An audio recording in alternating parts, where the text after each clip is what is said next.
Oi, gente polivalente! Hoje nós voltamos com a nossa leitura do livro do Viktor Frankl. Nós já estamos, talvez, é possível que hoje a gente termine, não sei, já avançamos bastante. Então não vou ficar demorando muito aqui, eu já vou ir direto para a leitura, tá bom? Então vamos lá. Então nós terminamos aqui da última vez a despedida. Eu vou dar simplesmente seguimento à leitura na página 317. Nós vamos ficar mais 1 hora aqui fazendo essa leitura. Se terminarmos em 1 hora, ok, a gente finaliza então o livro do Viktor Frankl. Lembrando que nós iniciamos essa obra justamente para compreender o atendimento das necessidades e também para que a gente consiga definir bem o que vem a ser uma necessidade, né? Então, como que um ser humano, em situações bastante agressivas do ponto de vista do ambiente em que ele está situado, pode ainda assim atender às próprias necessidades. E quem traz esse olhar é o Viktor Frankl, né? Então foi por isso que nós escolhemos essa leitura para inaugurar nossa investigação sobre as necessidades humanas. Então, eu tinha parado aqui no A Despedida e vamos seguindo então. O caminho que vai da alta tensão psicológica dos últimos dias no campo de concentração, o caminho de volta dessa guerra de nervos para a paz da alma não é de forma alguma livre de empecilhos. Está enganado quem acreditar que o recém-liberto do campo de concentração dispensa qualquer assistência anímica.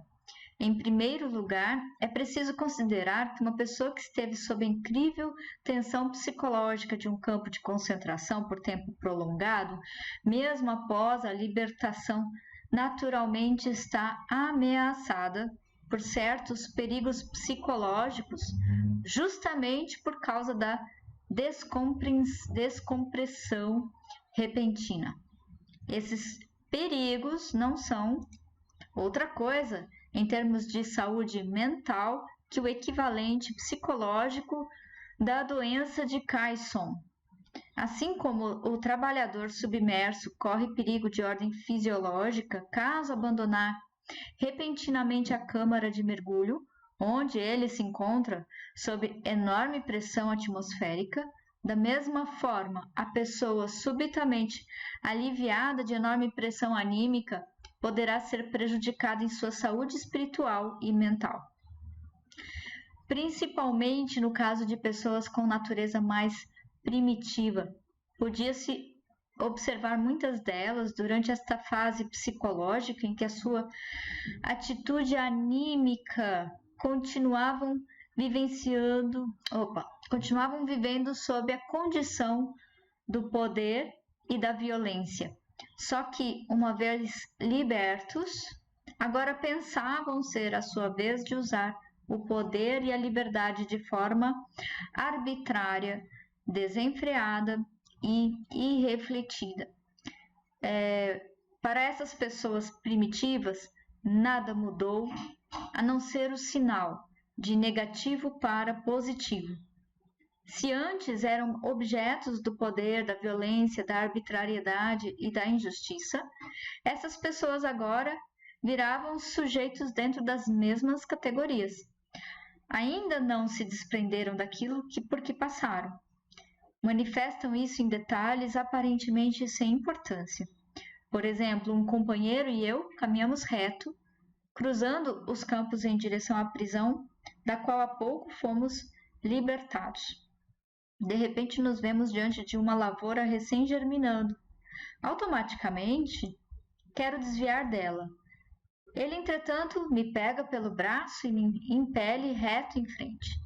Balbuciei algo de que não se deve pisar a brotadura. Aí ele se exalta. Com olhar ameaçador, grita: "O quê?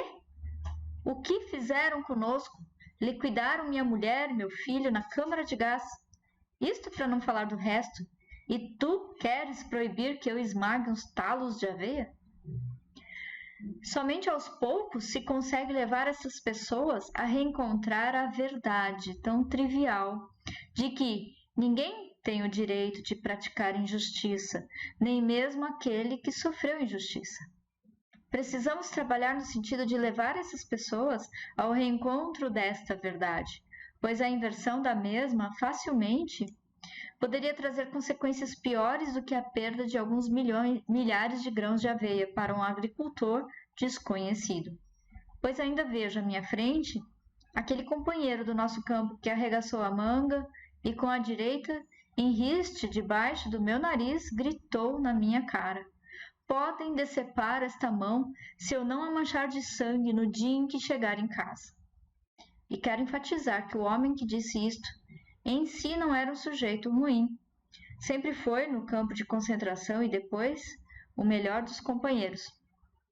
Além da deformação que ameaça a pessoa repentinamente liberta da pressão anímica, ainda existem duas outras experiências fundamentais que podem colocá-la em perigo, prejudicá-la e deformá-la sob o ponto de vista caracteriológico. São a amargura e a decepção da pessoa que, livre, volta à sua vida antiga. A amargura é provocada por experiências diversas nos contatos com outras pessoas no antigo ambiente de vida de quem sai do campo de concentração. Ao voltar para casa, ela constata que muitos não reagem de outra forma do que simplesmente encolhendo os ombros ou dando de si frases baratas. Em vista disso, não raro, ela é tomada de amargura, surgindo dentro de si a pergunta de para que teria sofrido tudo aquilo. Não ouvindo outra coisa a não ser as costumeiras evasivas, nós não sabíamos de nada ou nós também sofremos. E ela fica se perguntando se isso é realmente tudo que os outros lhe conseguem dizer. Algo diferente é a experiência fundamental da decepção. Neste caso, não se trata da revolta interior contra a superficialidade e inércia do coração da outra pessoa que faz a gente querer sumir deste mundo para não precisar ver nem ouvir mais nada. Na experiência da decepção, a pessoa se sente à mercê do destino.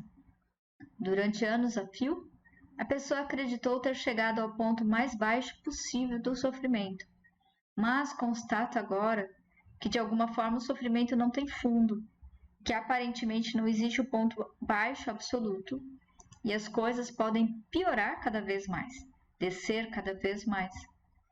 Antes, ao tratarmos as tentativas de reerguer psicologicamente a pessoa que está no campo de concentração, dissemos que era preciso orientá-la para um alvo no futuro, lembrá-la sempre de novo que a vida estaria esperando por ela, que havia alguém esperando por ela. E depois? Depois acaba havendo um ou outro que precisa constatar que não há mais ninguém que ficasse esperando por ele. Ai daquele para quem não existe mais a razão das suas forças no campo de concentração, o ente querido. Ai daquele que experimenta na realidade aquele momento que sonhou 1000 vezes. E o momento vem diferente, completamente diferente do que for imaginado. A pessoa pega o bonde, vai até aquela casa que por anos a fio imaginava enxergar diante de si e aperta a campainha, bem assim como tanto desejar em seus 1000 sonhos. Mas quem abre a porta não é a pessoa que deveria abri-la. Ela jamais voltará a lhe abrir a porta. Todos no campo de concentração sabíamos e dizíamos um ao outro: não há felicidade sobre a terra capaz de compensar o nosso sofrimento. Não esperávamos felicidade, não era isso que nos sustentava e conferia um sentido ao nosso sofrimento, ao nosso sacrifício e ao nosso morrer. E, contudo, não estávamos preparados para a infelicidade. Esta desilusão que esperava grande parte dos prisioneiros foi para muitos deles uma experiência difícil de superar em termos de psicoterapia. E era difícil mesmo para um psicoterapeuta enfrentá-lo no tratamento do paciente. Essa observação, no entanto, não deveria desanimar o psicoterapeuta. Ao contrário, A dificuldade deve resultar em estímulo, pois constitui tarefa, desafio e tarefa. De uma forma ou de outra, para cada um dos libertos, chegará o dia em que, contemplando em retrospecto a experiência do campo de concentração, terá uma estranha sensação.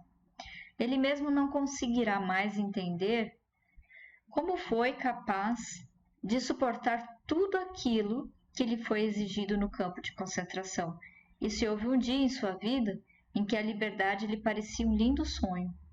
Virá também o dia em que toda a experiência sofrida no campo de concentração lhe parecerá um mero pesadelo. Essa experiência do libertado, porém, é coroada pelo maravilhoso sentimento de que nada mais precisa temer neste mundo, depois de tudo que sofreu, a não ser seu Deus. Agora vamos entrar na segunda parte do livro, que ele vai conceitualizar a logoterapia. Conceitos fundamentais da logoterapia. Leitores da minha breve narração autobiográfica costumam pedir uma explicação mais completa e específica da minha doutrina terapêutica. Para vir ao seu encontro, acrescentei a edição original do campo de extermínio ao existencialismo. Um breve resumo sobre logoterapia.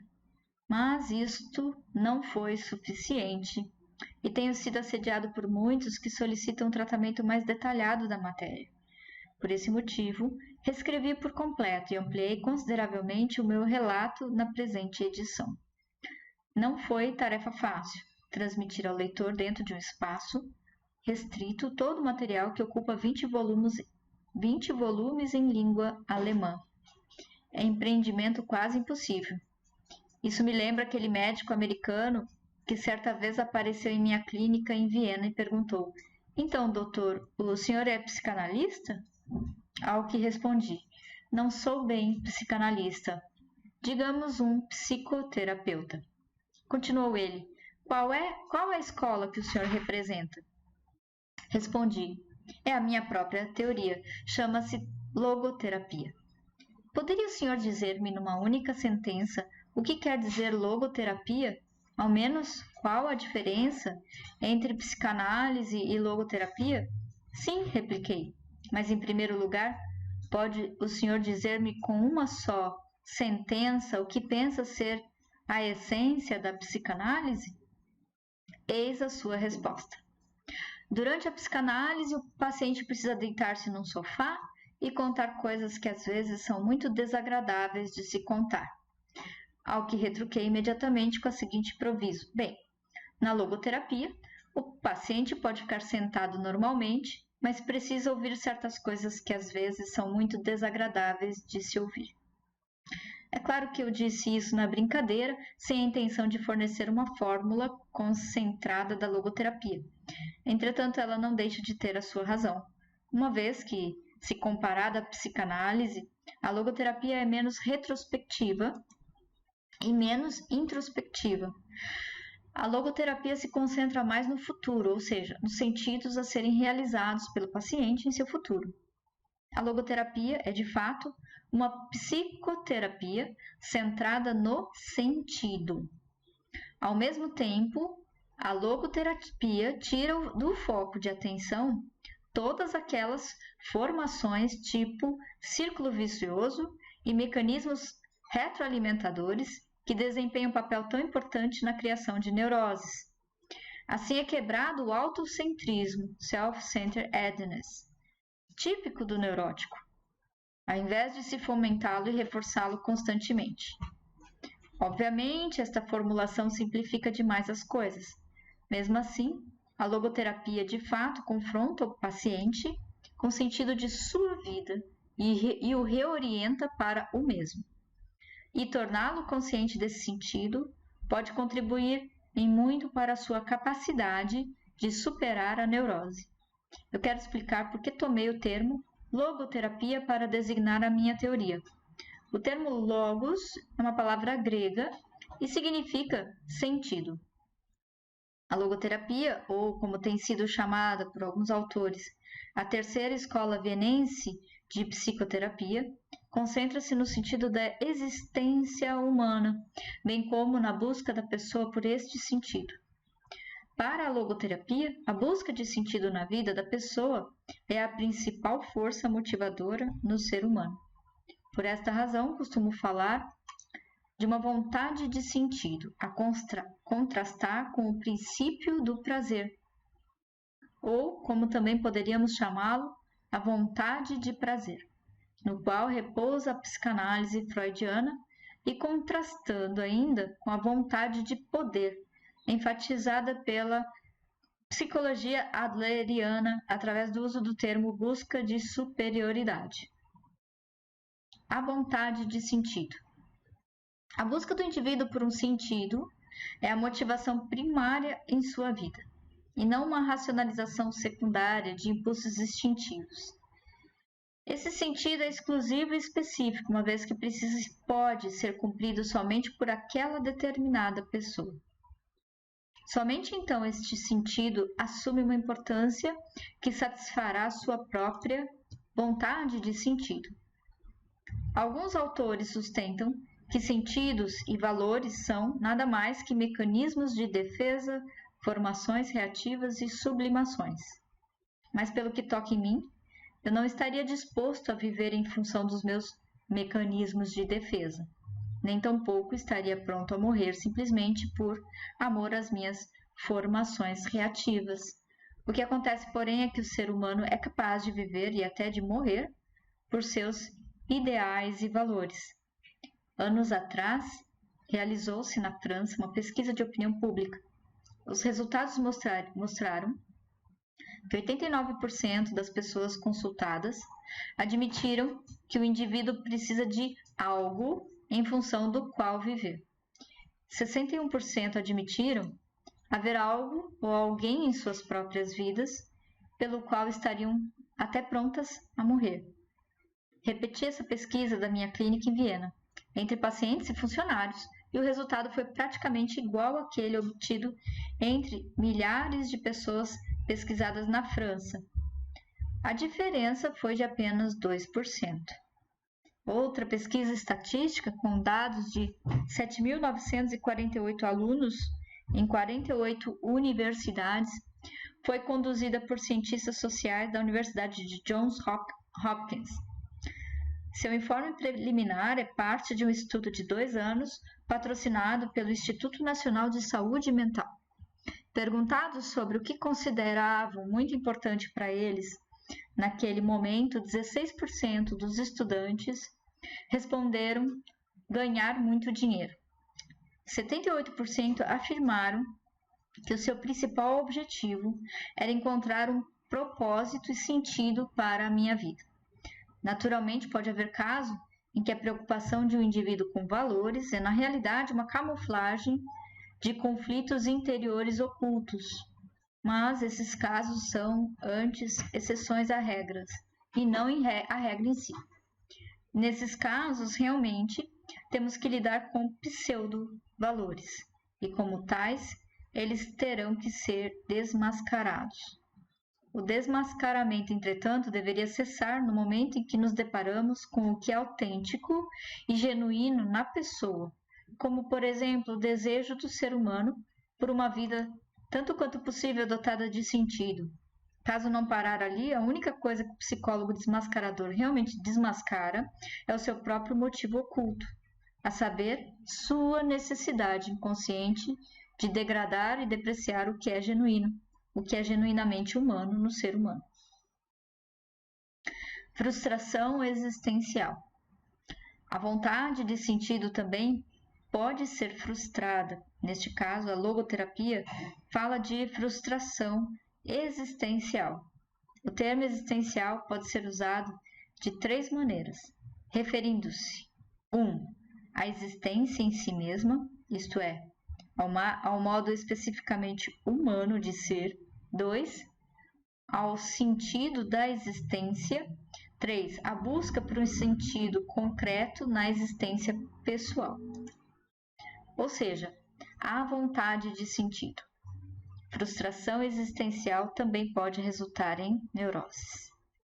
Para esse tipo de neuroses, a terapia cunhou o termo neuroses noogênicas, a contrastar com as neuroses na significação habitual da palavra, isto é, as neuroses psicogênicas.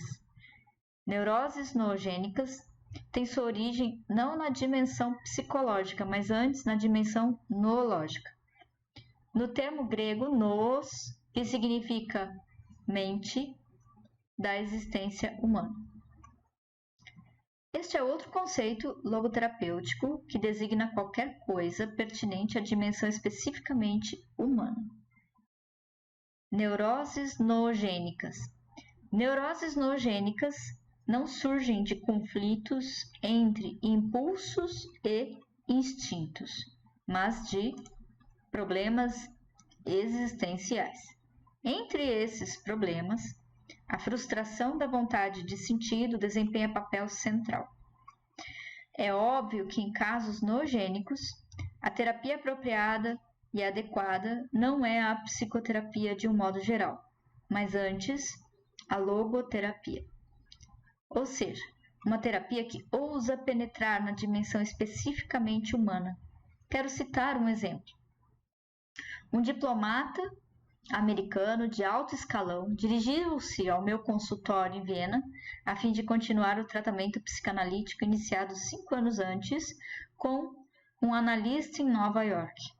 Logo de início, perguntei-lhe por que ele pensava que deveria ser analisado, por que em si começara com a análise.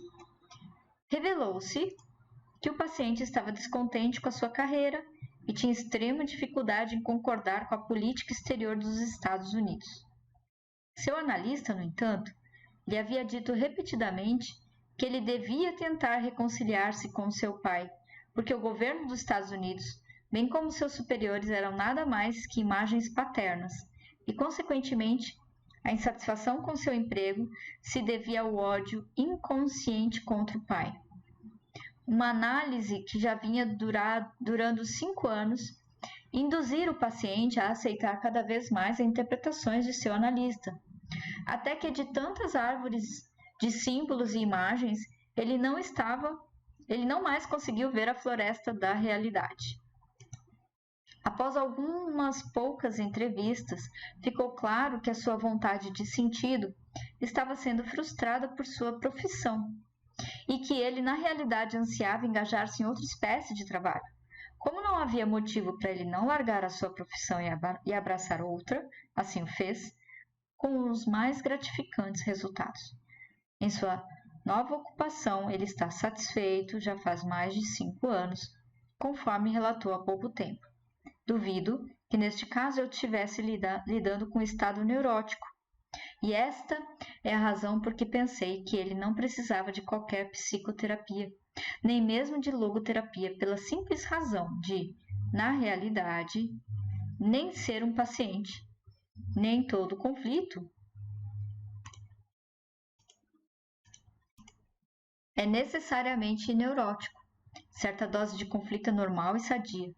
De forma similar, sofrimento não é sempre um fenômeno patológico.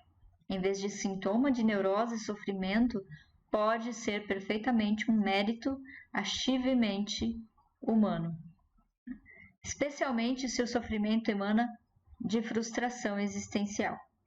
Eu negaria categoricamente que a busca por um sentido para a existência da pessoa, ou mesmo sua dúvida a respeito, sempre provenha de alguma doença, ou mesmo resulte em doença. Frustração existencial em si mesma não é patológica nem patogênica. A preocupação ou mesmo o desespero da pessoa sobre se sua vida vale a pena ser vivida é uma angústia existencial, mas de forma alguma uma doença mental. É bem possível que interpretar aquela em termos desta motive um médico a soterrar o desespero existencial do seu paciente debaixo de um monte de tranquilizantes. Sua função, no entanto, é de pilotar o paciente através de suas crises existenciais de crescimento e desenvolvimento. A logoterapia considera sua tarefa ajudar o paciente a encontrar sentido em sua vida. Na medida em que a logoterapia o conscientize dos logos ocultos de sua existência, trata-se de um processo analítico. Até esse ponto, a logoterapia se assemelha à psicanálise.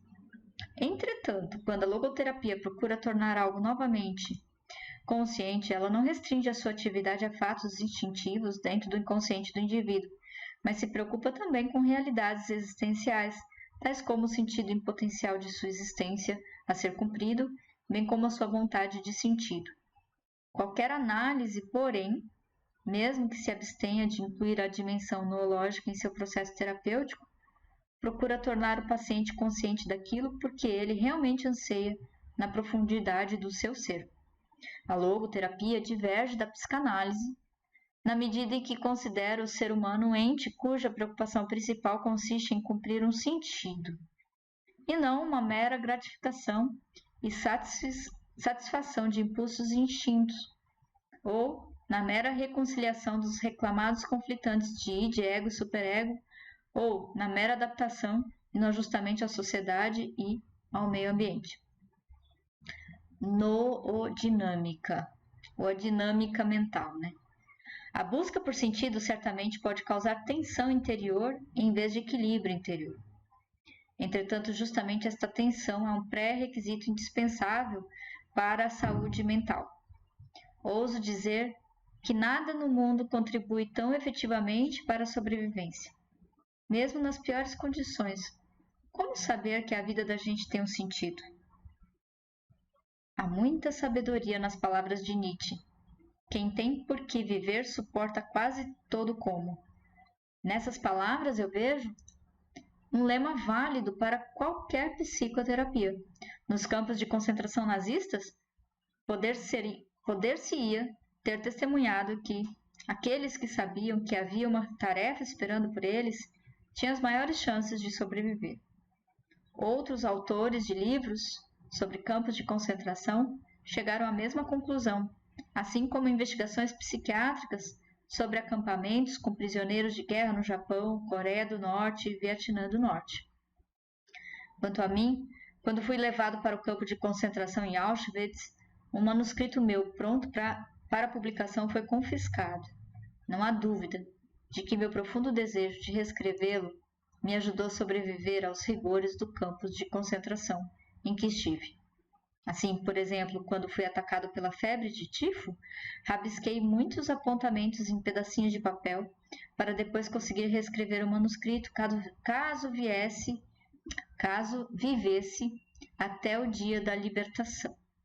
Tenho certeza de que essa reconstrução de nosso manuscrito perdido, levada a cabo na penumbra dos barracões de um campo de concentração na Baviera, ajudou-me a superar o perigo de um colapso cardiovascular.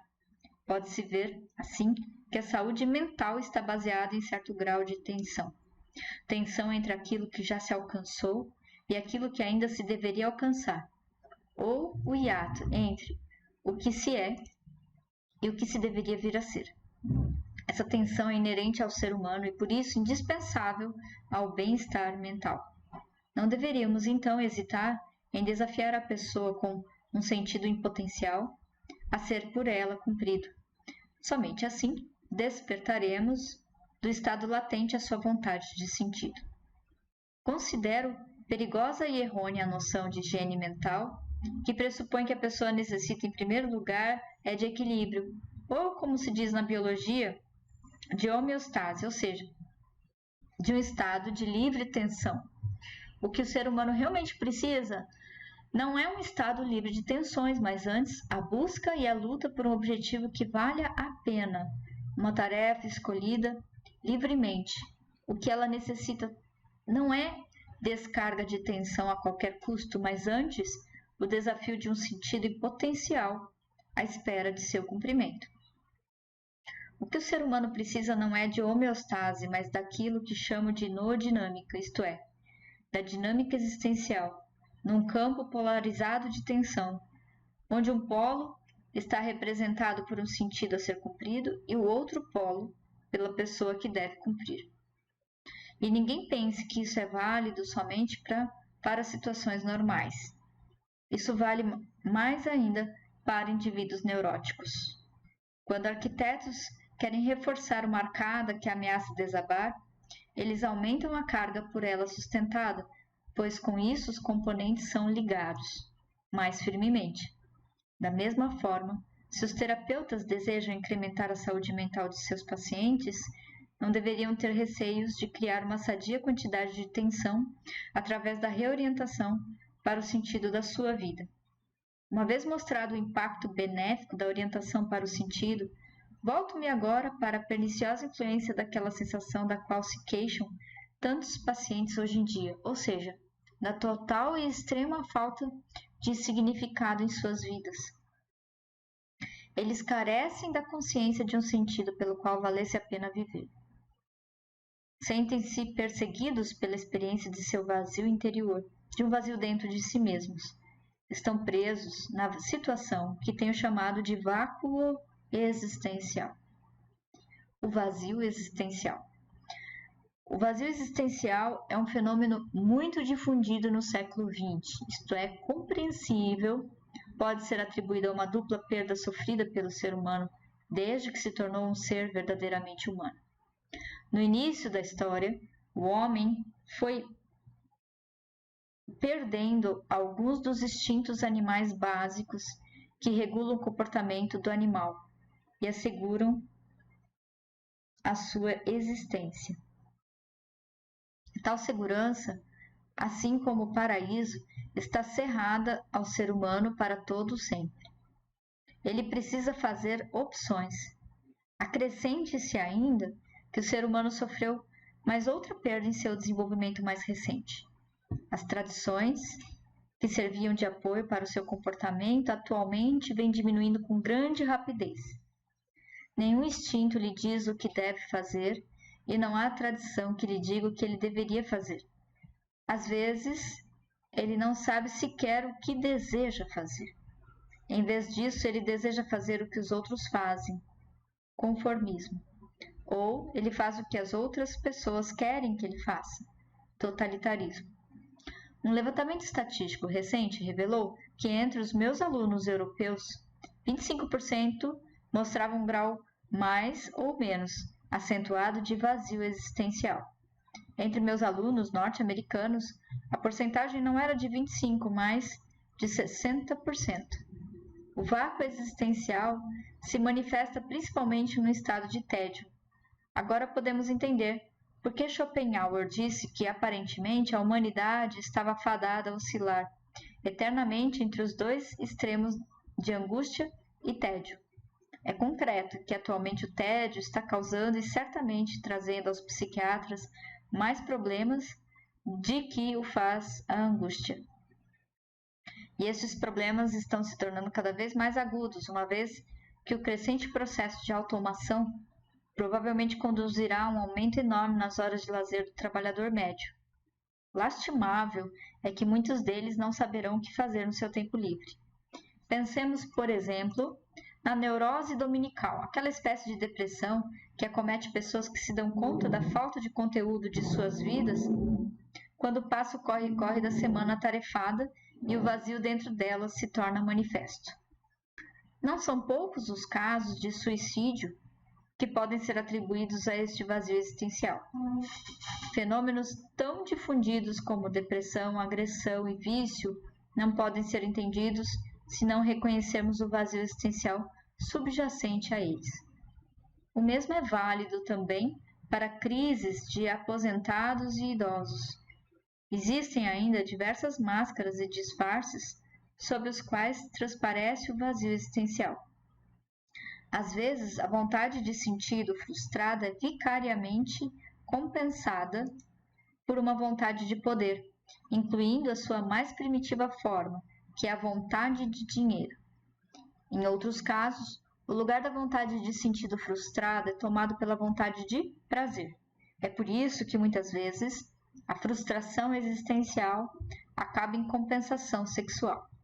Podemos observar nesses casos que a libido sexual assume proporções descabidas no vácuo existencial.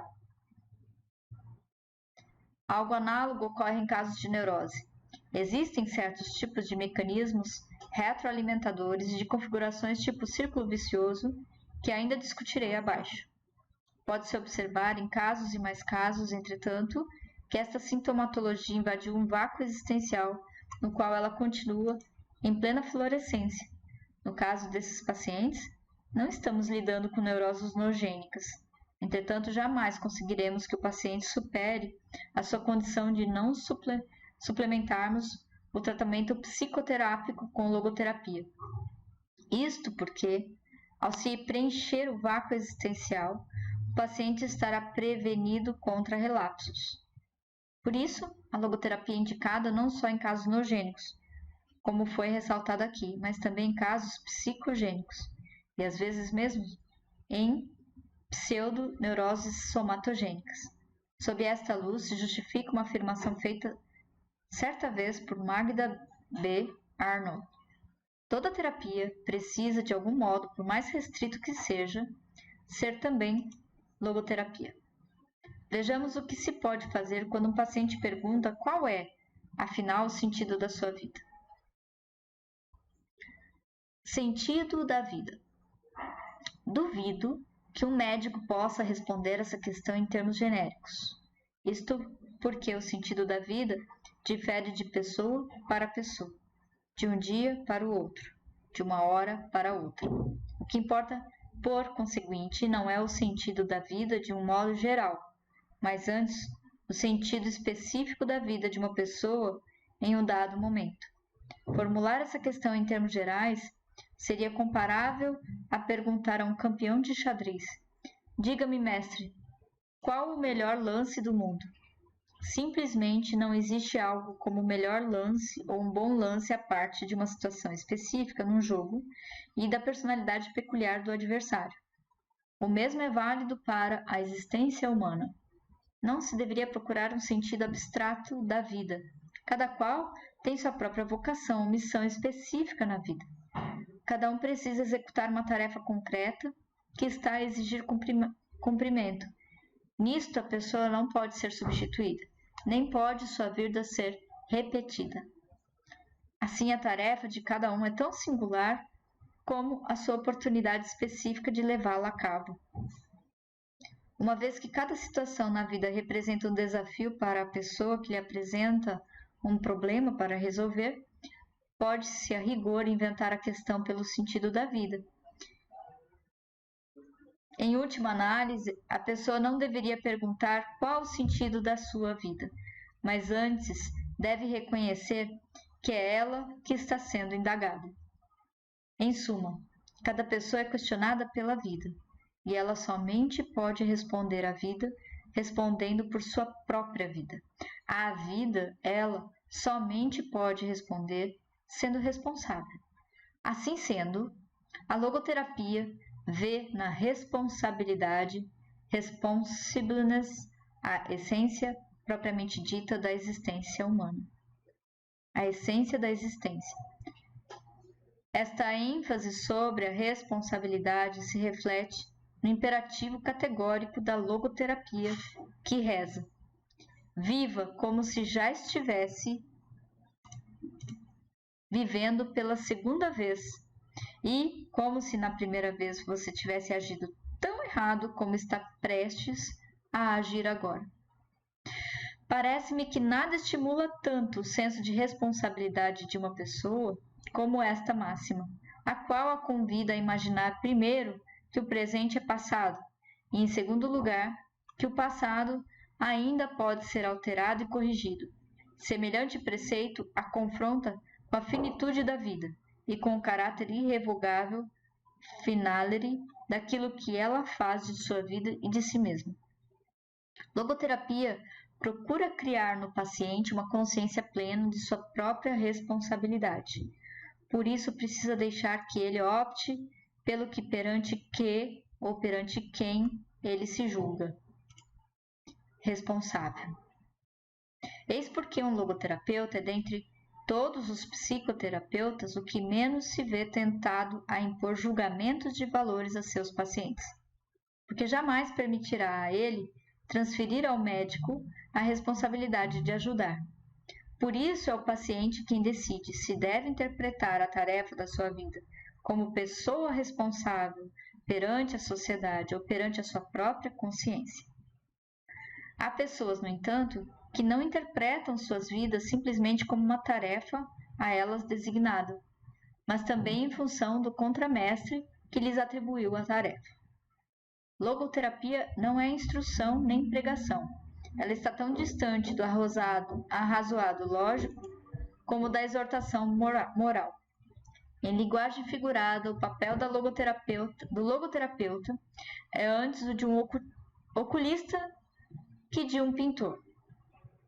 O pintor procura transmitir uma imagem do mundo como ele o vê.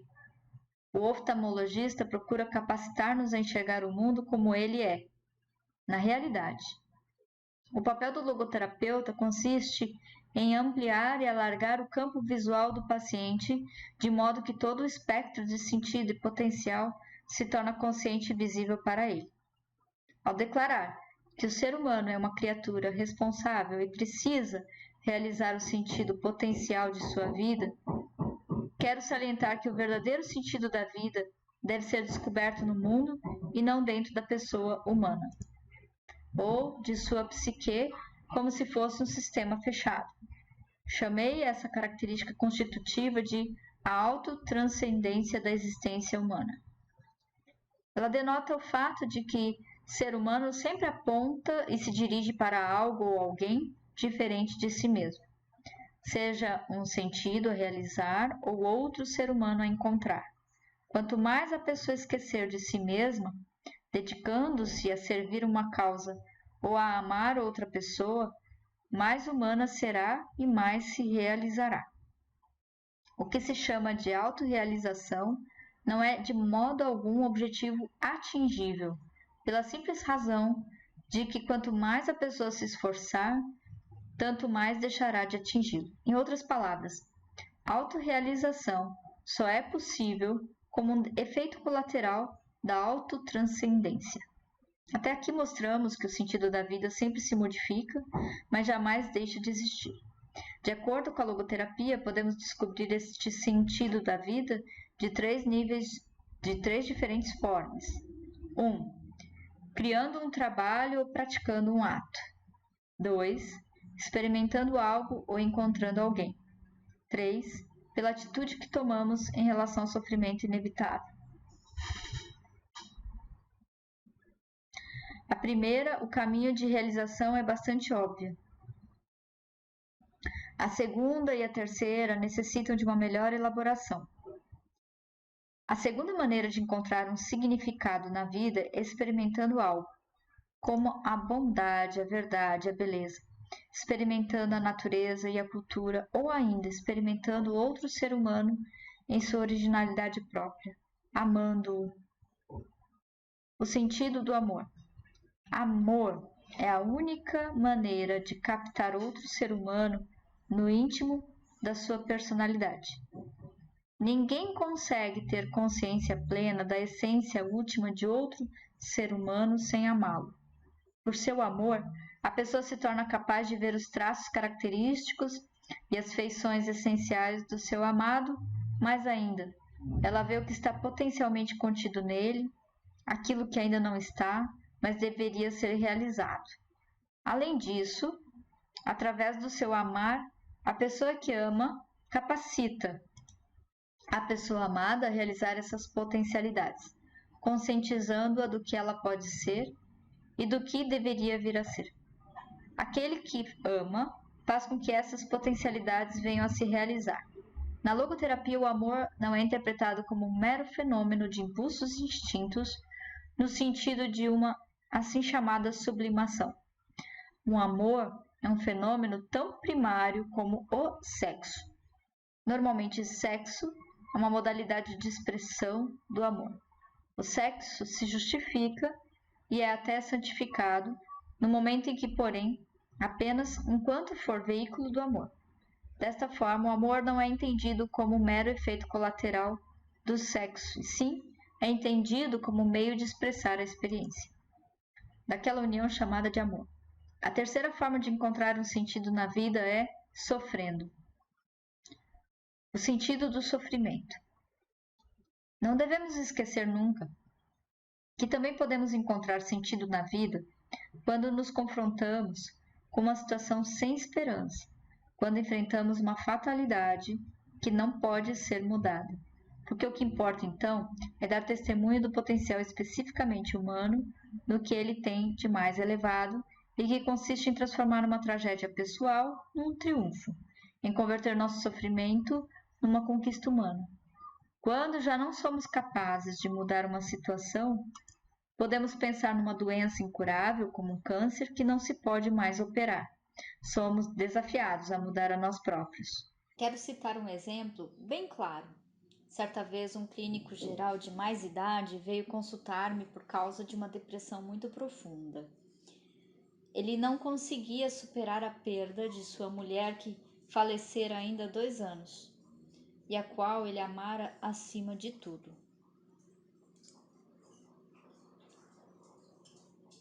Bem, como poderia eu ajudá-lo? O que poderia lhe dizer? Abstive-me de lhe dizer qualquer coisa e, ao invés, confrontei com a pergunta: o que teria acontecido, doutor, se o senhor tivesse falecido primeiro e sua esposa tivesse que lhe sobreviver? Ah, disse ele, isso teria sido terrível para ela. Ela teria sofrido muito. Ao que retruquei: veja bem, doutor, ela foi poupada desse sofrimento e foi o senhor que a poupou dele. Mas agora o senhor precisa pagar por isso, sobrevivendo a ela e chorando a sua morte. Ele não disse uma palavra. Apertou a minha mão e calmamente deixou o meu consultório. Sofrimento que, de certo modo, deixa de ser sofrimento no instante que se encontra um sentido, como o sentido de um sacrifício. É claro que essa não foi propriamente uma terapia, uma vez que, em primeiro lugar, o seu desespero não era nenhuma doença. Em segundo, eu não podia alterar a sua sina, não podia ressuscitar a sua esposa. Mas o que eu consegui naquele momento foi mudar a sua atitude frente ao destino inalterável, visto que a partir daquela ocasião, ele, pelo menos, podia ver um sentido em seu sofrimento. Um dos princípios fundamentais da logoterapia está em que a principal preocupação da pessoa humana não consiste em obter prazer ou evitar a dor, mas antes em ver um sentido em sua vida. Esta é a razão porque o ser humano está pronto até a sofrer, sob a condição, é claro, de que o seu sofrimento tem um sentido. É preciso deixar perfeitamente claro, no entanto, que o sofrimento não é de modo algum necessário para encontrar sentido. Insisto apenas que o sentido é possível mesmo a despeito do sofrimento, desde que naturalmente o sofrimento seja inevitável. Se ele fosse evitável, no entanto, a coisa significativa a fazer seria eliminar a sua causa, fosse ela psicológica, biológica ou política. Sofrer desnecessariamente é masoquista e não heróico. Edith Weisskopf Johnson, que em vida foi professora de psicologia na Universidade da Geórgia, afirmou em seu artigo sobre logoterapia que nossa atual filosofia de higiene mental acentua a ideia de que as pessoas deveriam ser felizes, que infelicidade é sintoma de desajuste. Esse sistema de valores poderia ser responsável pela circunstância de o fardo da infelicidade inevitável ser acrescido da infelicidade pelo fato de a pessoa ser infeliz. Em outro ensaio, ela manifesta a esperança de que a logoterapia possa ajudar a reagir contra certas tendências pouco sadias na atual cultura dos Estados Unidos, onde o sofredor incurável recebe muito pouca oportunidade de ter orgulho do seu sofrimento e de o considerar enobrecedor, ao invés de degradante. Tanto é que ele não é só infeliz, mas também tem vergonha de ser infeliz. Existem situações em que se está impedido de trabalhar ou de gozar a vida. O que, porém, jamais pode ser excluído é a inevitabilidade do sofrimento. Ao aceitar esse desafio de sofrer com bravura, a vida recebe um sentido até o seu derradeiro instante. mantendo esse sentido literalmente até o fim. Em outras palavras, o sentido da vida é um sentido incondicional, por incluir até o sentido potencial do sofrimento inevitável. Eu gostaria de recordar aquilo que foi talvez a mais profunda experiência porque passei no campo de concentração. As chances de sair dali com vida não passavam de 1 em 28, como se pode verificar facilmente estatísticas exatas. Não parecia nem mesmo possível, e muito menos provável, que o manuscrito do meu primeiro livro, que eu ocultei dentro da minha capa ao chegar em Auschwitz, jamais pudesse ser salvo. Assim, tive que sofrer e superar a perda do meu filho espiritual. Parecia agora que nada nem ninguém sobreviveria a mim, nem filho físico, nem filho espiritual, que fossem meus. Vi-me assim confrontado com a questão de se, dentro dessas circunstâncias, minha vida carecia de qualquer sentido. Em última análise, eu ainda não percebia que uma resposta para esta questão com que eu estava me batendo tão desesperadamente já estava à minha espera, e que pouco depois ela me seria dada. Foi quando tive que entregar minha roupa, e em troca herdei os trapos surrados de um recluso que fora mandado para a câmara de gás, logo depois de sua chegada à estação ferroviária em Auschwitz. Em lugar do grande número de páginas do meu manuscrito, encontrei no bolso da capa recém-adquirida uma única página arrancada de um livro de orações hebraico, contendo a principal oração judaica, o Shem Israel. Como interpretar semelhante coincidência? Entre aspas, né? Se não como o desafio no sentido de viver meus pensamentos, em vez de simplesmente colocá-los no papel. Lembro-me que pouco depois me pareceu que eu morreria em futuro próximo. Dentro dessa situação crítica, entretanto, eu tinha uma preocupação diferente da maioria dos meus companheiros. A pergunta deles era: será que eu vou sair com vida do campo de concentração? Caso contrário, todo esse sofrimento não tem sentido. A pergunta que atormentava a mim era: será que tem sentido todo esse sofrimento? Toda essa morte ao nosso redor? Caso contrário, em última análise, não faz sentido sobreviver. Uma vida cujo sentido depende de semelhante eventualidade. Escapar ou não escapar, em última análise, nem valeria a pena ser vivida. Problemas metaclínicos. Cada vez mais os psiquiatras são procurados por pacientes que os confrontam com problemas humanos e não tanto com sintomas neuróticos. Parte das pessoas que hoje buscam um psiquiatra teriam procurado um pastor, sacerdote ou rabino em épocas anteriores. Agora elas frequentemente recusam seu encaminhamento para os clérigos e, ao contrário, confrontam o médico com questões como: qual é o sentido da minha vida? Um logodrama. Eu gostaria de citar um exemplo. A mãe de um menino que morrera na idade de 11 anos deu entrada em minha clínica após uma tentativa de suicídio. O Dr. Kurt Kokorek convidou-a a participar de um grupo terapêutico. Ocorreu que, em certa ocasião, eu entrei na sala da clínica em que ele dirigia um psicodrama. Ela estava contando a sua história. Quando seu filho morreu, ficou sozinha com outro filho mais velho, que era aleijado, vítima de paralisia infantil. O pobre rapaz estava preso a uma cadeira de rodas. Sua mãe, entretanto, rebelou-se contra o destino dela. Mas quando tentou o suicídio, juntamente com ele, foi o filho aleijado quem impediu. Ele gostava de viver. Para ele a vida continuara a ter muito sentido, porque não se dava o mesmo com a sua mãe. Como poderia a vida dela ainda ter um sentido? E como poderíamos ajudá-la a conscientizar-se disso? Improvisando, entrei no diálogo e perguntei a outra mulher no grupo por sua idade, ao que ela respondeu 30 anos. Repliquei: não, você agora não está com 30 anos, mas sim com 80, deitada no leito da morte. E agora você olha para trás, para sua vida, uma vida sem filhos, mas plena de sucesso financeiro e prestígio social. Convidei-a, então, a imaginar como ela se sentiria dentro dessa situação. O que você acha disso? O que vai dizer para si mesmo? Vou citar o que ela realmente disse, de uma fita gravada naquela sessão. Ah, casei com um milionário, tive uma vida fácil, cheia de riqueza e aproveitei bem. Flertei com homens, provoquei-os, mas agora estou com 80 anos, não tenho filhos próprios.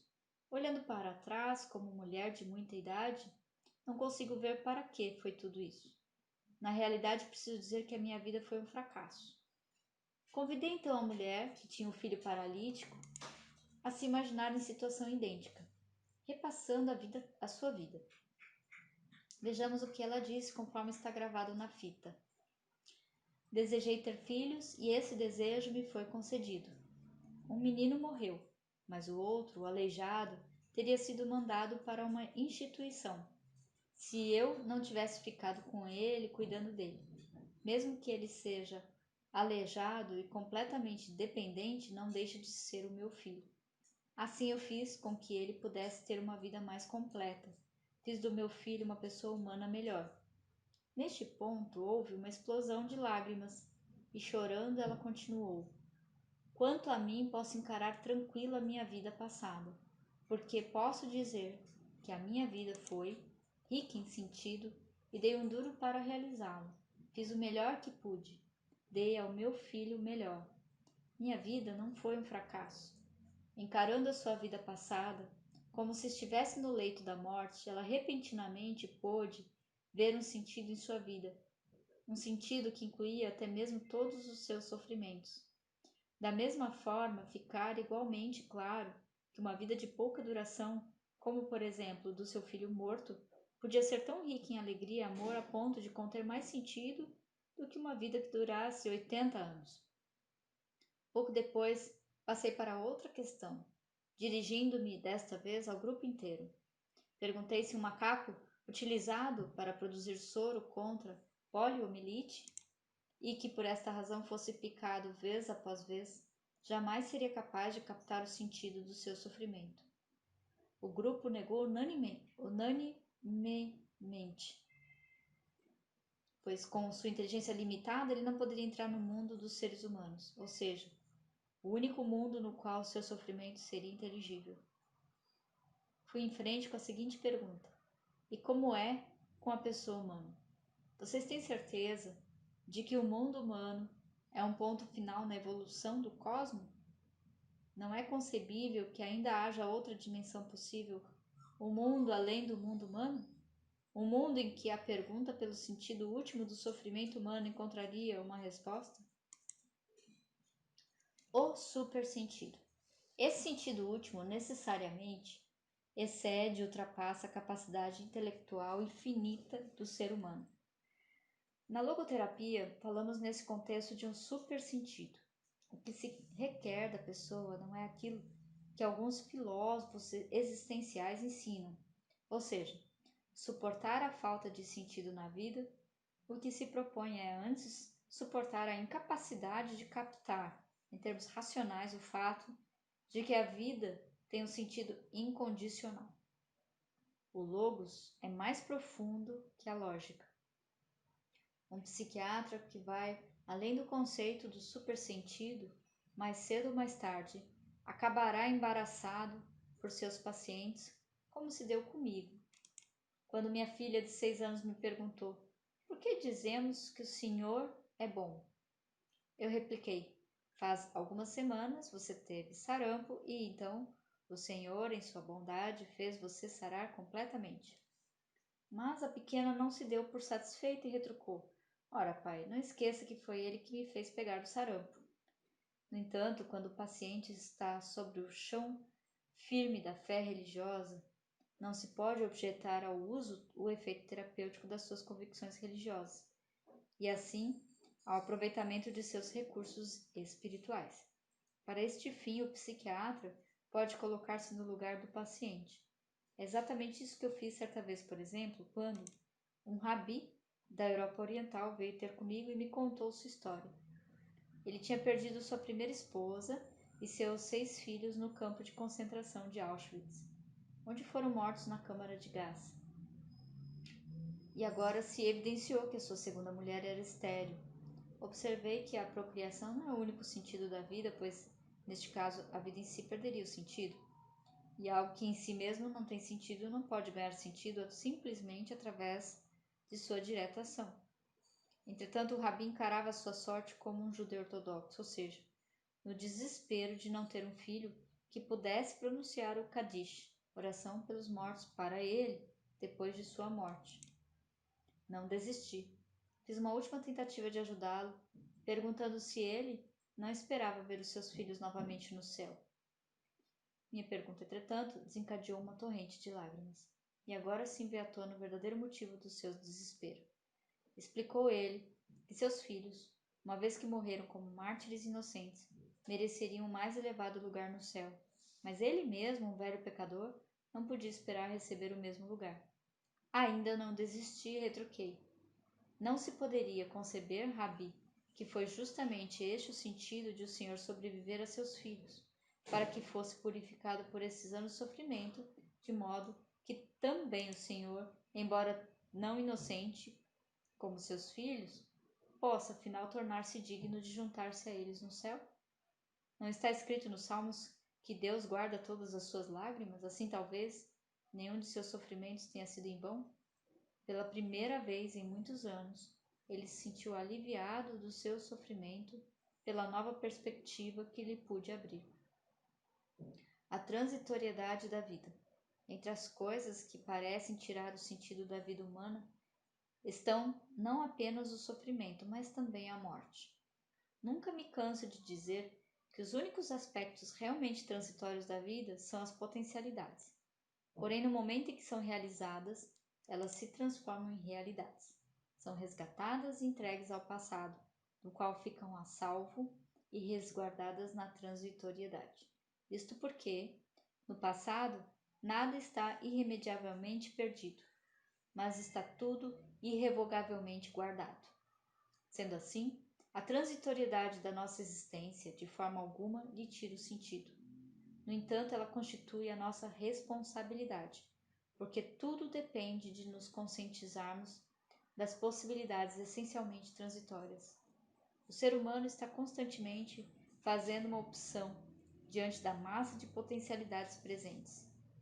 Quais delas serão condenadas ao não ser e quais serão concretizadas?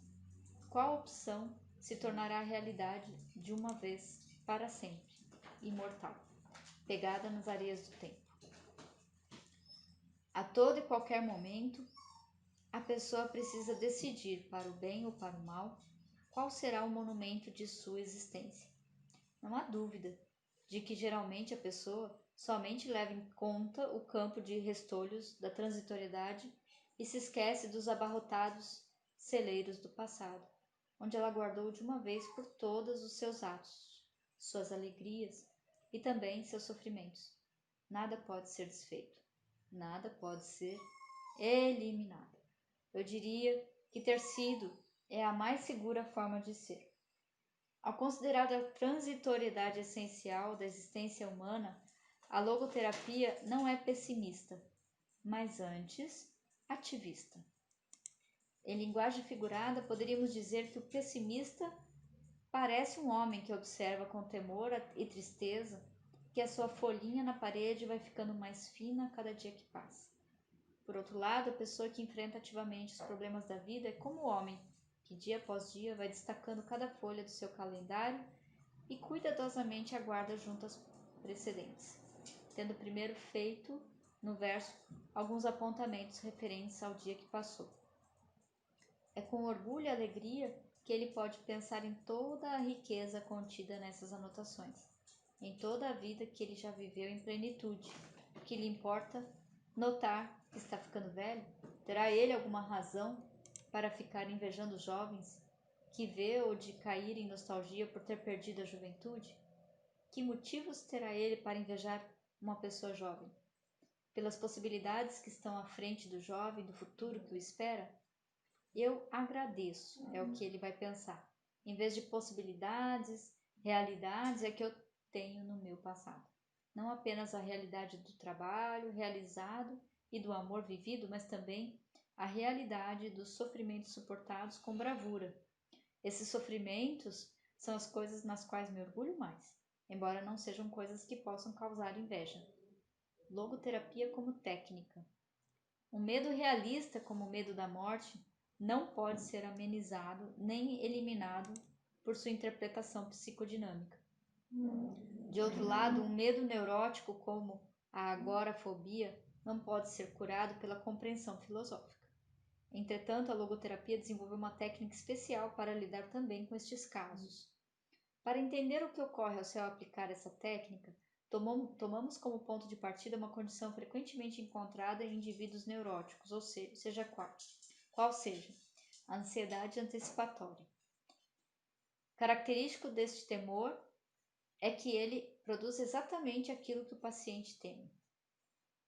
Assim, por exemplo, um indivíduo que está com medo de enrubescer ao entrar num salão e enfrentar muitas pessoas, de fato está mais propenso a enrubescer sob tais circunstâncias. Neste contexto, poder-se-ia transpor o ditado: o desejo é o pai do pensamento, para a angústia a mãe do evento. Ironicamente, da mesma forma como o medo faz acontecer aquilo de que se tem medo, uma intenção forçada torna impossível aquilo que se deseja muito. Essa intenção excessiva ou hiperintenção, como eu a chamaria, pode ser observada particularmente em casos de neurose sexual. Quanto mais um homem procura demonstrar sua potência sexual, ou quanto mais a mulher tenta mostrar sua capacidade de experimentar o orgasmo, menos chances de sucesso terão. O prazer é e deve permanecer efeito colateral ou um produto secundário. Ele será anulado e comprometido na medida em que dele se fizer um objetivo em si mesmo. Além da intenção excessiva descrita acima, também a atenção excessiva ou hiperreflexão, como é chamada na logoterapia, pode ser patogênica, ou seja, pode levar à doença. O seguinte relato clínico indicará o que quero dizer. Uma jovem mulher dirigiu-se a mim queixando-se de frigidez. O histórico do caso mostrou que em sua infância ela tinha sido sexualmente abusada pelo pai. Entretanto, não foi essa experiência traumática em si mesma que fizera surgir a sua neurose sexual, como podia ser facilmente verificado. Isto porque se mostrou que a paciente, lendo literatura psicanalítica popular, vivera o tempo todo na temerosa expectativa do pesado tributo que a sua experiência traumática lhe cobraria algum dia. Essa ansiedade antecipatória resultou tanto na intenção excessiva de confirmar a sua feminilidade como na atenção excessiva centrada nela mesma, ao invés de seu parceiro. Isto bastou para incapacitar a paciente para a experiência do auge do prazer sexual, uma vez que o orgasmo foi transformado em objeto de intenção, em objeto de atenção, em vez de permanecer um efeito não intencionado do devotamento e entrega não refletida ao parceiro. Depois de se submeter à logoterapia de pouca duração, a atenção e intenção excessivas da paciente, voltadas para sua capacidade de experimentar o orgasmo, acabaram sendo desrefletidas, com o que estamos introduzindo outro termo logoterápico. Quando a sua atenção foi refocalizada para o objeto apropriado, ou seja, o parceiro, o orgasmo surgiu espontaneamente. A logoterapia baseia sua técnica, denominada intenção paradoxal, no fato duplo de que o medo produz aquilo de que temos medo e de que a intenção excessiva impossibilita o que desejamos. Em alemão, descrevi a técnica da intenção paradoxal em 1939. E nessa abordagem, o paciente que sofre a fobia é convidado a intencionar precisamente aquilo que teme, mesmo que apenas por um momento. Eu vou lembrar um caso. Um jovem médico me consultou por causa do seu medo de transpirar. Sempre que ele esperava uma emissão de suor, essa ansiedade antecipatória já era suficiente para precipitar a transpiração excessiva, com a finalidade de romper esse círculo vicioso. Aconselhei o paciente a que, quando voltasse essa transpiração, deliberadamente mostrasse às pessoas o quanto ele conseguia suar. Uma semana depois, ele voltou relatando que sempre que encontrava alguém que nele provocava ansiedade antecipatória, dizia para si mesmo: antes eu só conseguia suar meio litro, mas agora eu vou despejar pelo menos 5 litros. O resultado foi que depois de sofrer dessa fobia durante 4 anos com uma única sessão, ele foi capaz de se libertar da mesma permanentemente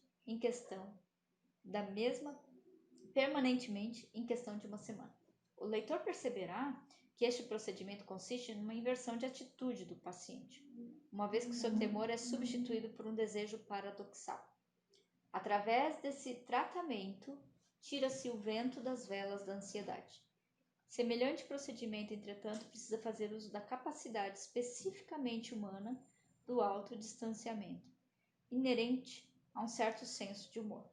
Esta capacidade básica da pessoa distanciar-se de si mesma entra em ação sempre que se aplica a técnica logoterápica chamada intenção paradoxal.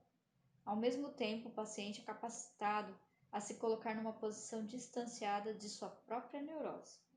Li uma afirmação coerente como essa no livro The Individual and His Religion, de Gordon W. Allport. O neurótico que aprende a rir de si mesmo pode estar a caminho da autonomia, self-management, talvez da cura. A intenção paradoxal é a validação empírica e a aplicação clínica da afirmação de Allport. Vejamos mais alguns casos que ajudarão a esclarecer esse método. Outro paciente foi um contador tratado por muitos médicos e em diversas clínicas sem obter sucesso terapêutico. Ao chegar ao meu departamento do hospital, estava extremamente desesperado. Admitia estar perto do suicídio.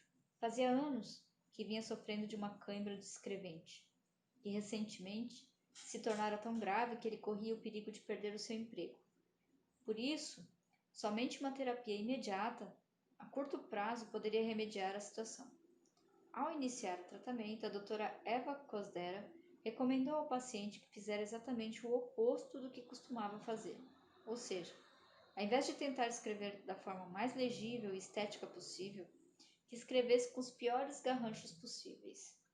Ele recebeu o conselho de dizer para si mesmo: agora vou mostrar às pessoas os garranchos que sei fazer. E no momento em que deliberadamente procurou rabiscar de forma ilegível, foi incapaz de fazê-lo. Procurei bagunçar minha letra, mas simplesmente eu não consegui, foi o que ele disse na vez seguinte.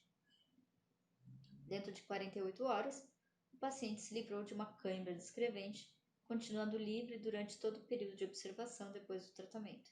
Ele é novamente um homem feliz, plenamente capaz de trabalhar. Caso semelhante, relacionado entretanto com a fala, não com a escrita, foi-me contado por um colega do setor de laringologia do Hospital Policlínico de Viena, fora o mais grave caso de gagueira que ele vira em muitos anos de profissão. De acordo com a sua memória, nunca em sua vida o gago estivera livre de seu problema de fala, nem sequer por um momento, com uma única exceção. Esta ocorreu quando ele tinha 12 anos, ao andar de bonde sem pagar passagem.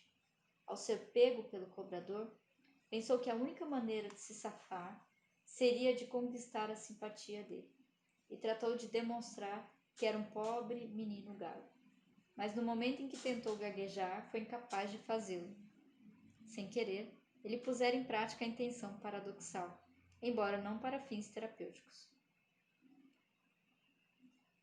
Esta apresentação, no entanto, não deveria deixar a impressão de que a intenção paradoxal somente funciona em casos monossintomáticos. Com essa técnica logoterápica, meus colaboradores do Hospital Policlínico de Viena conseguiram trazer alívio até em neuroses de caráter obsessivo-compulsivo da maior gravidade e duração.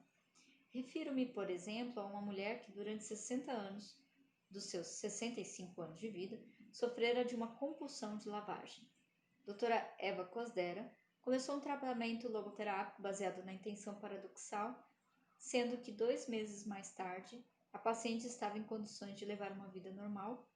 Antes de dar entrada no departamento de neurologia do hospital, ela confessara que a vida era um inferno para mim, tolhida por uma compulsão e obsessão bacteriológica, ela acabou ficando acamada o dia inteiro, incapaz de fazer qualquer trabalho caseiro. Não seria exato dizer que ela agora está completamente isenta de sintomas, pois uma obsessão ainda pode subir à sua mente. Entretanto, ela é capaz de fazer troça do caso, segundo diz, ou seja, em outras palavras, aplicar a intenção paradoxal. A intenção paradoxal também é aplicável em casos de distúrbio do sono, o medo da insônia. O medo de insônia, na maioria dos casos, deve ser ignorância do paciente em torno do fato de que o organismo provê por si mesmo da quantidade mínima de sono realmente necessária. Resulta de numa hiperintenção de pegar no sono, o que, por sua vez, incapacita o paciente de fazê-lo. Para superar este medo em particular, costumo aconselhar o paciente a não tentar dormir, mas antes fazer justamente o contrário, ou seja, ficar acordado o quanto possível. Em outras palavras, a hiperintenção de adormecer, oriunda da ansiedade antecipatória de não conseguir fazê-lo, precisa ser substituída pela intenção paradoxal de não pegar no sono, o que logo será sucedido pelo sono. Intenção paradoxal não é a panaceia, não obstante, é um instrumento útil no tratamento de condições obsessivo-compulsivos e fóbicas, especialmente em casos com ansiedade antecipatória subjacente. Além disso, ela é um dispositivo terapêutico a curto prazo. Entretanto, ninguém deveria concluir daí que semelhante terapia a curto prazo resulta necessariamente em efeitos terapêuticos apenas temporários. Bom, eu vou encerrar aqui na página 406 e dar seguimento, porque a gente já fez até mais que 1 hora de leitura. Então, hoje a gente conseguiu fazer a gravação numa câmera um pouco melhor. Geralmente eu fazia pela webcam aqui do Note, mas a gente agora substituiu a gravação pela 70D, então para ficar um pouquinho melhor. E era para eu gravar pelo celular, mas eu não coloquei, então o som ainda não vai ficar tão do jeito que eu gostaria, mas nas próximas vezes a gente vai incrementando e vai melhorando, porque o som é muito importante, principalmente de uma leitura falada. O horário foi péssimo, teve cachorro, teve barulho, ó, tem um vizinho aqui que hoje resolveu fazer uma mudança, não sei o que tá fazendo, que arrasta a cadeira pro lado direito, pro lado esquerdo. Mas espero que, diante de todas essas variações de som ambiente, vocês tenham conseguido acompanhar a leitura sem que isso tenha atrapalhado. E agora a gente viu que o Viktor Frankl entrou na logoterapia.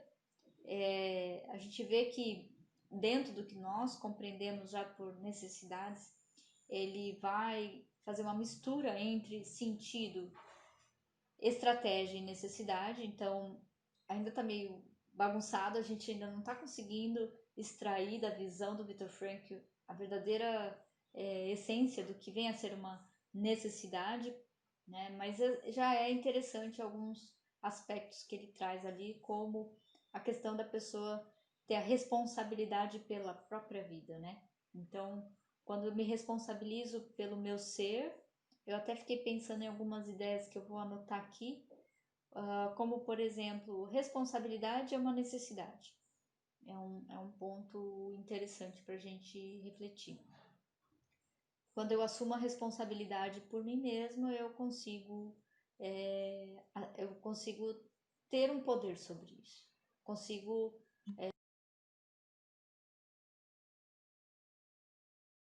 do contexto que a gente está falando aqui. E uma outra coisa que eu fiquei pensando dentro da ideia do sentido, enquanto eu lia, era sobre a identidade. Ele não fala de identidade. E me pareceu bastante interessante explorar esse conteúdo sobre a identidade, porque como que eu vou me responsabilizar por algo que eu nem sei o que é? Então, o que sou eu? Quem sou eu? Qual é a minha identidade? Como que eu vou amar algo que eu não tenho a menor ideia, que eu não compreendo? Então, eu fiquei pensando muito sobre a construção dessa identidade ou a apropriação dessa identidade. Saber quem você é seria quase como um pré-requisito para que você desenvolva a responsabilidade enquanto necessidade. E quando eu tenho uma identidade e me responsabilizo por ela, eu posso até começar a ver qual é o sentido desse ser que sou eu, com essa identidade, com essa cara, com essa característica. O que é muito meu. Por exemplo, vou dar um exemplo bem superficial. Se eu tenho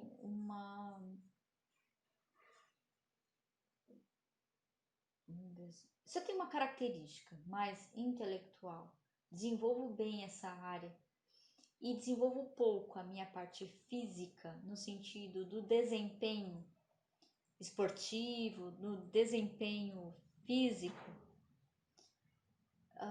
como que eu vou me propor a um sentido, ou uma tarefa, ou uma realização que envolva exclusivamente meu corpo físico, se eu ainda nem tenho muito claro quem sou eu, eu não sei bem as capacidades que eu tenho. Então, como que eu vou definir um sentido se eu não me aproprio de quem eu sou? É uma coisa que eu fiquei pensando aqui. Então, é preciso primeiro descobrir quem sou eu, quais são as minhas características individuais, muito próprias, meu DNA, eu enquanto ser histórico, que tem uma base, que tem uma família, que tem uma cultura, tudo isso vai pôr no mundo algo. E esse algo eu preciso descobrir o que é. Eu preciso não só descobrir, compreender os limites, as possibilidades. Aí sim eu vou pensar no sentido. Então é uma coisa que eu fiquei pensando aqui. Eu acho que pode ajudar bastante na nossa pesquisa das necessidades, tá? Então, por enquanto, pelo que eu estou vendo dentro da logoterapia, ele fala de algumas abordagens terápicas que vai muito no sintoma, que pode resolver. Ele mesmo fala que aquela neurose pode eclodir em outra situação, porque quando você não trabalha as causas, quando você não trabalha a base, aquilo pode só migrar. Então ele mesmo reconhece isso, mas me parece muito uma percepção de uma mescla entre necessidades e estratégias. Bom, eu estou deixando aí algumas reflexões após essa 1 hora de leitura, só para a gente pensar, né? Estamos pensando, aproveitando aí a experiência e essa obra tão significativa aí para o nosso trabalho. E voltaremos com outra leitura. Não deu para terminar nessa, mas acredito que na próxima vamos ver se a gente não consegue já com um som melhor do que o que vocês estão vendo hoje, tá bom? Então, um abraço a todos e até o próximo vídeo. Até mais!